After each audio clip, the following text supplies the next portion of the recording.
The angry black woman and the angry black man. That phrase is very popular in the black community, and primarily because there is a lot of anger because of all of the hate and the racism and all of the bitterness and all of the stereotypes and all of the videos upon videos posted about how much black men hate black women on social media. And so anger is justified. Black women are mothers, aunties, grandmas, wives, sisters, girlfriends. They come to the forefront without haste. They present themselves, they make themselves available, they protest, they march, they fight, they get killed alongside of black men representing black community and black men, and how they support them, their daddies, their boyfriends, their husbands, their uncles, their cousins, and yet we don't have the same shared support. And that is where some of this anger is coming from. It is justified anger. But there's also anger with black males because of the harsh treatment, the racism, the police brutality, the resentments that they feel that whenever they've tried to help build and support America, all their dreams, all their aspirations are never met with appreciation. There's always discord. There's always blaming black males for crime. There's always an unhealthy view of black community and black males as being the fault of everything negative. Everything that is black, something has to be wrong with it. Everything invented, created, and done, anything having to do with the upliftment of black community, something has to be wrong with it, and that is where you find the social anger in the black community among black females and black males in America, and that is wrong. The treatment is wrong. Black people are human. Black people are people. Black people want to advance. They want to provide for their families. They want to be treated fairly. They want justice. But the problem is that there's been so much injustice, so much racism, so much hatred, and so much ingrained of bitterness, of the stench of slavery, that it has just eaten people from the inside out. And so people begin to feel that even though they're no longer in chains, their mind is in chains and their psyche is in chains. So among black males and black females, there's lots of frustration and lots of anger, lots of discord in the black community. We're losing black males at a rapid rate for injustice, crimes they didn't do, they didn't commit, and people are allowed to walk free for crimes they have done, they have committed, simply because they happen to be of a different nationality or background other than black. They're allowed to get away with murder. They're allowed to get away with killing black males. We defend black men, but black women don't feel like they're being defended by their own counterparts, black males. Not enough of them come forward to the forefront to support black women. Not enough. And we're living in a time where there's rapid change. Things that would easily go unreported, now you can take a cell phone out and post it and it'll be viral in seconds all over social media. We're living in a time where black males and females feel pressure in relationships. It's baby mama drama, baby daddy drama, DNA testing, child support issues come up. And I'm sure this is not just solely within the black community. It's outside of the black community that we have relationship woes, but it's somehow polarized now because there's so much going on in social media in this year dealing with racial issues, with the issues of immigration, with the issues of injustices, with the police brutality, marriage equality. This term they call swirlers, where you have interracial coupling.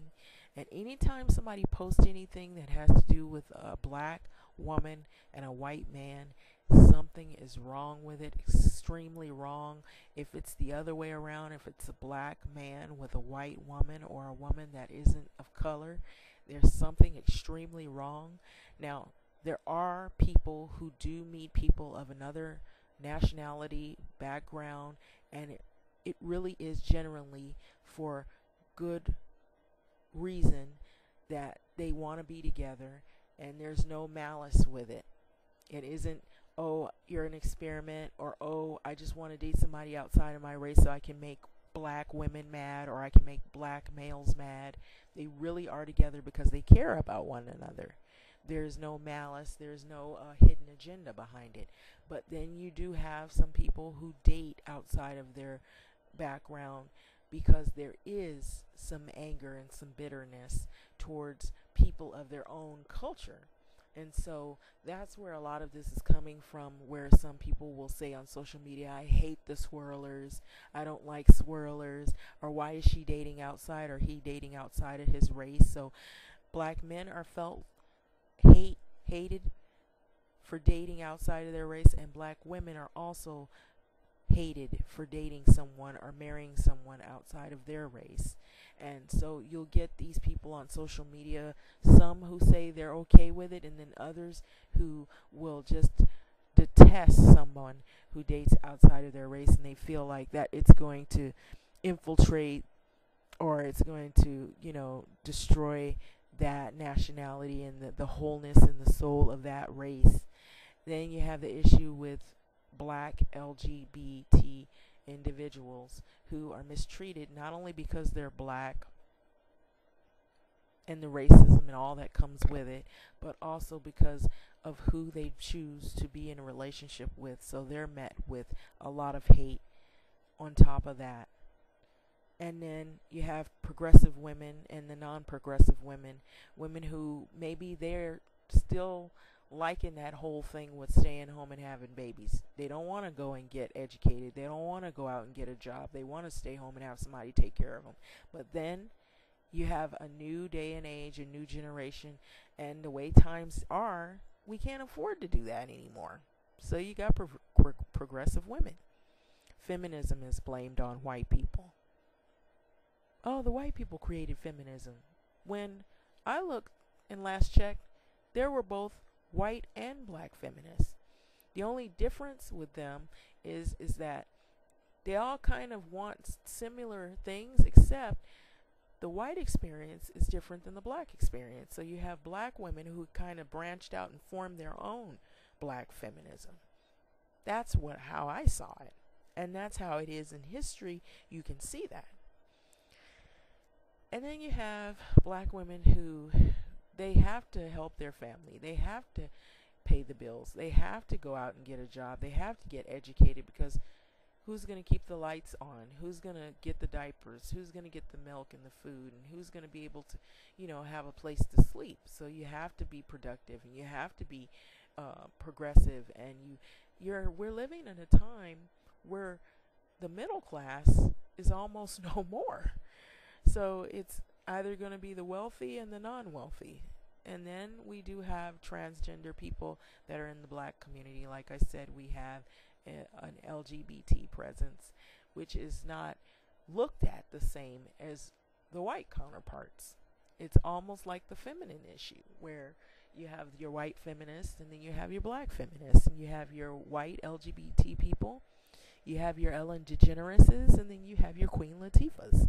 And Ellen seems to be the lick. Everybody's loves looking at Ellen's show.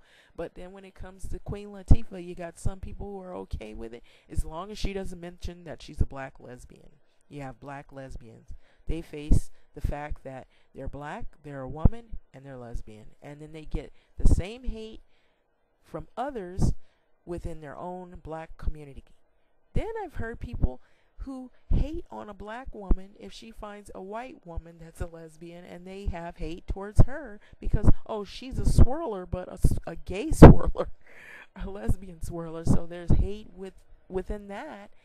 But we do have a black LGBT community. They are existent. They were there even back as far as Stonewall. And so I don't know. I guess just people are in fear of change. They're in fear of what they don't know. And people need to get more educated on a lot of social groups and issues. And the hate that black people have felt, it's wrong for them to display the same hate towards black LGBT people, because it's a triple hate. That's what I call it. And then if you see the history of how women have the misogyny thing, rape, how women have been treated, even with the issues of rape, think about it. How do you think feminism came about?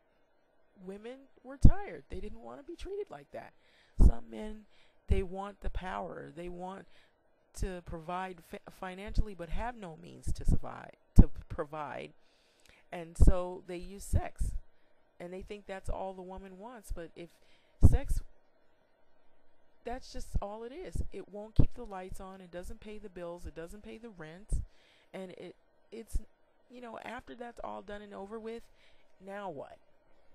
So if he's not living right and he thinks he's Mr. Mac Daddy and player of the year and the pimp of the year, then you have these issues that are surrounding you. Look at it. Some women think, you have these women who think if they're a porn star and they're, I guess, attractive, their outward visual appearance is attractive, that's all they need to do to keep a man. But that man could have several partners. He could be down low. He could be lying about his sexuality. There could be a number of things. She could be lying about who she is. There's a lot of stuff going on where people feel like they are having the upper hand if they're involved in vices. If it's getting money quick, stripping, a lot of that. If you're like, I've not really seen any 80-year-old strippers. So I'm just saying, go figure. Maybe there are, to each his own. So think about it. I mean, some people think going out there and getting fast cash, selling drugs, abusing the system, sex work. Okay, not to say that, all sex workers think the same, because there are some women who probably do exotic dancing and they go to college and they're maybe thinking about getting out of that business. Primarily, that was their only way of providing for themselves. Everybody's story is different, so not to knock those people. Some black people will never find peace if they do not free their mental slavery. So you have people who, every failure, everything they don't want to hold themselves accountable for, if they drop out of school, if they don't want to look for work, if they rather stay on welfare, if they'd rather just be non-progressive, if they want a man to always do the work and they won't go out and get an education and better themselves, the white man did it. If something bad happens to him and the world is moving on, time is moving on, and life is moving on, but they're not moving on. They're mentally enslaved, so everything that bad happens to him, the white man did it. There are people out there like that. They blame everything on white people, and white people have not caused you to drop out of school. If it's been a situation where they won't let you in a school because of your skin color, or they won't hire you because of your skin color, or they're talking about you because of your skin color, or they won't let you be progressive because of your skin color, then I can see that's justified. If they're holding you back because they have specific biases and races about you because of being black, then that is something to be disappointed and upset over and to want to fight back on. But if you dropped out of school simply because you didn't want to go, if you didn't want to do what you were supposed to do to better yourself, if you chose to stay on public assistance and never look for a way out of it, then that is your fault. Hold yourself accountable for that. If you chose to do those things, then that is you. You have to look at yourself and say, what did I not do that I should have done, or how can I fix this? Some people are enslaved because of institutions like religion. You know, we've heard some issues surrounding religion and the black culture, how a lot of times people can be controlled through religion and then the government.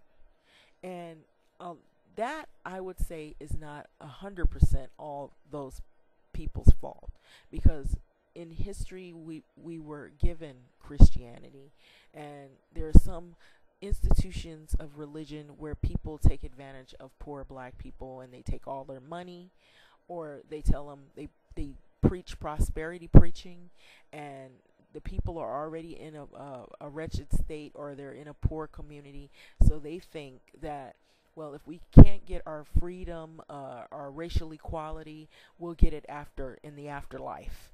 And so you have these preachers that are out there. They're also destroying black families, where they're preaching to black women about waiting on mates, and it's unrealistic. It's not going to happen like that, so you have women who are progressive, who they go out and get educated and they go to college, and some people see that as a threat. There's some people that see that as a good thing. Times are changing. We're in a world where things are expensive, and I just have to put it out there, life is changing, the generation is changing, nothing always stays the same. Even the whole ideology around marriage is probably going to change. I would bet it is. And that's not just within the black community, folks. It's also outside the black community in different groups, that times are changing. Everything is not always going to be the same. So there's a lot of fear going on out there just based on change. This is an election year, 2016. There's a fear of who's going to be our president, which is justified. I got you on that one. That's a whole nother video. But anyway, I just think people need to become educated about what's going on more, and just keep your eyes open. Be optimistic.